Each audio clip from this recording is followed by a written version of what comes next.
ಕೃಷ್ಣನು ತನ್ನ ಭಕ್ತರಿಗೆ ಕೆಡುಕನ್ನು ಮಾಡಿದವರನ್ನು ಕ್ಷಮಿಸುವುದಿಲ್ಲ. ಆದ್ದರಿಂದ ಅರ್ಜುನನು ದುಷ್ಕರ್ಮಿಗಳನ್ನು ಕ್ಷಮಿಸಲು ಬಯಸಿದರೂ ಭಗವಂತನು ಅವರನ್ನು ಕೊಲ್ಲಲು ಸಂಕಲ್ಪಿಸಿದ್ದ. ಪ್ರಿಯಾಧ್ಯಾತ್ಮಿಕ ಶ್ರೋತೃಗಳೇ, ಈ ಭಗವದ್ಗೀತೆ ಶ್ಲೋಕ ನಿಮಗೆ ಇಷ್ಟ ಆಗಿದ್ದರೆ ಈ ನಮ್ಮ ಚಾನಲ್ನ ಸಬ್ಸ್ಕ್ರೈಬ್ ಮಾಡಿ, ಲೈಕ್ ಮಾಡಿ, ಶೇರ್ ಮಾಡಿ, ಕಮೆಂಟ್ ಮಾಡಿ. ಮುಂದಿನ ಶ್ಲೋಕವನ್ನು ನೋಡೋಣ. ಆಧ್ಯಾತ್ಮಿಕ ಶ್ರೋತೃಗಳೇ, ಶ್ಲೋಕ 36. ಪಾಪಮೇವಾಶ್ರಯೇ ತಸ್ಮಾನ್ ಹತ್ವೇತಾನ ತಥಾಯಿನಃ ತಸ್ಮಾನ್ ಹಾರಾವಯಂ ಹಂತುಂ ಧಾರ್ತರಾಷ್ಟ್ರಾಣ ಸ ಬಾಂಧವಾನ್ ಸ್ವಜನಂ ಹಿ ಕಥಂ ಹತ್ವಾ ಸುಖಿನಃ ಸ್ಯಾಮ ಮಾಧವ. ಇಂತಹ ಆಕ್ರಮಣಕಾರರನ್ನು ಕೊಂದರೆ ನಮಗೆ ಪಾಪವೇ ಘಟಿಸುತ್ತದೆ. ಆದ್ದರಿಂದ ಧೃತರಾಷ್ಟ್ರನ ಮಕ್ಕಳನ್ನು, ನಮ್ಮ ಸ್ನೇಹಿತರನ್ನು ನಾವು ಕೊಲ್ಲುವುದು ಸರಿಯಲ್ಲ.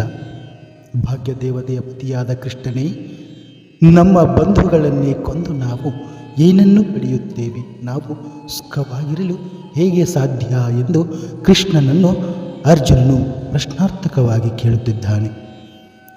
ವೇದಗಳ ಪ್ರಕಾರ ದುರಾಕ್ರಮಣ ಮಾಡುವವರು 6 ಬಗೆಯ ಜನ: ವಿಷ ಹಾಕುವವನು, ಮನೆಗೆ ಬೆಂಕಿ ಹಚ್ಚುವವನು, ಮಾರಕ ಆಯುಧಗಳಿಂದ ದಾಳಿ ಮಾಡುವವನು, ಸಂಪತ್ತನ್ನು ಲೂಟಿ ಮಾಡುವವನು, ಮತ್ತೊಬ್ಬನ ಭೂಮಿಯನ್ನು ವಶ ಮಾಡಿಕೊಳ್ಳುವವನು ಮತ್ತು ಮತ್ತೊಬ್ಬನ ಹೆಂಡತಿಯನ್ನು ಅಪಹರಿಸುವವನು.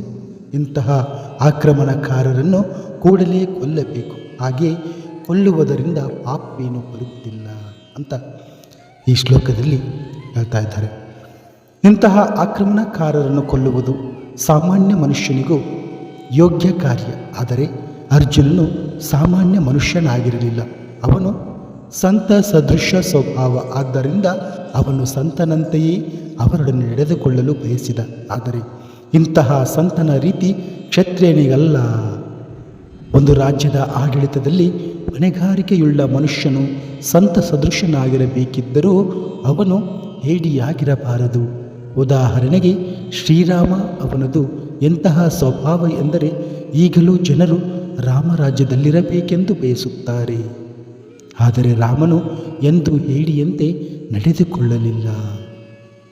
ಹೀಗೆ ಕೃಷ್ಣನು ಕ್ಷತ್ರಿಯನ ಧರ್ಮವನ್ನು ನೀನು ಪಾಲಿಸಬೇಕೆಂದು ಅರ್ಜುನನನ್ನು ಕೃಷ್ಣನು ಪ್ರಚೋದಿಸುತ್ತಾ ಹೇಳ್ತಾ ಇದ್ದಾನೆ.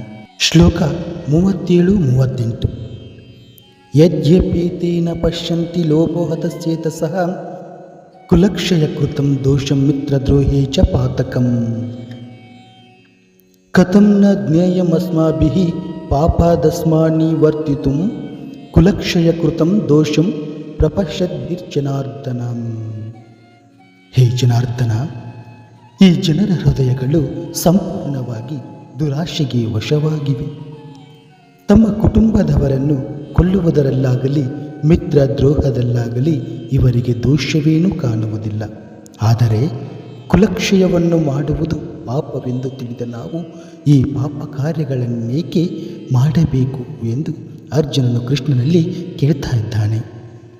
ಎದುರಾಳಿಯು ಯುದ್ಧಕ್ಕಾಗಲಿ ಜೂಜಿಗಾಗಲಿ ಆಹ್ವಾನಿಸಿದಾಗ ಕ್ಷತ್ರಿಯನಾದವನು ತಿರಸ್ಕರಿಸಲಾಗದು. ಇಂತಹ ಕಟ್ಟುಪಾಡಿಗೆ ಬದ್ಧನಾದ ಅರ್ಜುನನು ಯುದ್ಧ ಮಾಡಲು ನಿರಾಕರಿಸುವಂತಿರಲಿಲ್ಲ. ದುರ್ಯೋಧನನ ಪಕ್ಷವು ಅವನಿಗೆ ಸವಾಲು ಎಸೆದಿತ್ತು. ಈ ಸನ್ನಿವೇಶದಲ್ಲಿ ಎದುರು ಪಕ್ಷವು ಇಂತಹ ಸವಾಲಿನ ಪರಿಣಾಮಕ್ಕೆ ಕುರುಡಾಗಿರಬಹುದು ಎನ್ನುವುದನ್ನು ಅರ್ಜುನನು ಪರಿಗಣಿಸಿದ. ಅವನು ಇದರ ದುಷ್ಪರಿಣಾಮಗಳನ್ನು ಕಾಣಬಲ್ಲವನಾಗಿದ್ದ. ಆದುದರಿಂದ ಅವನು ಸವಾಲನ್ನು ಒಪ್ಪಿಕೊಳ್ಳುವುದು ಸಾಧ್ಯವಿರಲಿಲ್ಲ. ಪರಿಣಾಮ ಒಳ್ಳೆಯದಾಗಿದ್ದಾಗ ಮಾತ್ರ ಕಟ್ಟುಪಾಡು ವ್ಯಕ್ತಿಯನ್ನು ಬಂಧಿಸುತ್ತದೆ. ಪರಿಣಾಮ ಬೇರೆಯೇ ರೀತಿಯಾಗಿದ್ದರೆ ಅದು ಯಾರನ್ನು ಕಟ್ಟಿಗೆ ಒಳಪಡಿಸುವಂತಿಲ್ಲ.